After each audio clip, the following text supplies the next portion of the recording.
Hi guys! Welcome back again to my YouTube, TikTok, and Facebook channel guys. Once again, it's your sales agent, Perry Coronel Mitsubishi, and for today's video guys, ayan, nasa likod po natin ang bagong Mirage G4 GLS Automatic Transmission 2026 year model. At sa video na to guys, ipapakita ko po sa inyo kung ano po yung mga nabago po dito. So tara guys, puntahan na po natin, check na po natin bawat sulok kung ano yung mga nabago. Tara guys! So ayan, ito yung pinakaharap ng Mirage G4 GLS Automatic po natin guys. Wala namang nagbago sa dynamic shield design. Ang napansin ko lang po dito guys ay naka-LED na po yung headlight po natin, pero bulb pa rin guys yung pinaka-park light and pati yung fog lamps po natin. Pero ang nagustuhan ko dito ay meron na po siyang DRL, ayan, yung daytime running light po natin. So yun po yung isa sa mga napansin ko. Pero sa forma, sa design sa harap, wala naman pong pinagbago. And ito yung isa sa nagustuhan ko guys dahil naka two-tone mags na rin po tayo. Mas pinaganda, mas pinasporty yung design ng mags po natin. Sobrang ganda. And integrated po guys, ganun pa din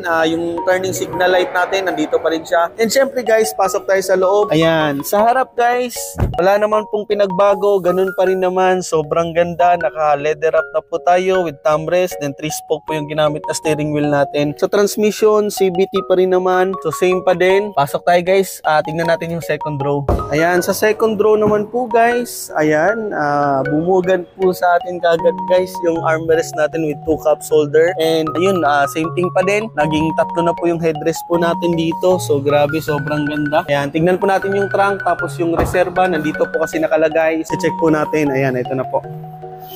Ayan, ganito ka spacious yung trunk natin. So grabe, sobrang luwang. And yung ginamit po, ayan. So ito yung nabago guys, no? Bago na po guys yung reserva natin.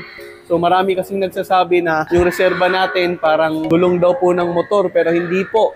Pag sinalpak po natin yan, tatakbo pa rin yung sasakyan po natin. So yun lang po guys, no?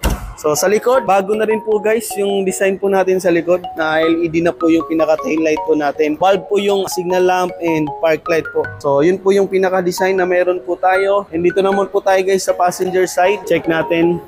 Ayan, sa passenger side guys, ganun pa rin. Wala naman pong pinagbago sa safety. Gumagamit po tayo ng SRS airbag. So ayun guys, so yun po yung quick review po natin sa ating Mirage G4 GLS Automatic. So mga gustong kumuha po ng Mirage guys, ang promo po natin ngayon ay naka 0 down payment po tayo. Wala po tayong down payment, pero selected bank po yun guys, no? Sa mga gustong kumuha at gustong mag-apply dyan, message nyo lang po ako guys sa aking contact number 0927-435-4211. And para po guys, maging updated po kayo sa mga video na katulad na ganito, huwag nyo pong kalimutan na mag-like, comment, subscribe sa YouTube, TikTok, and Facebook channel po natin guys. Yun lang po guys. So nakita na po natin yung quick review. Kung may nagustuhan kayo at may mga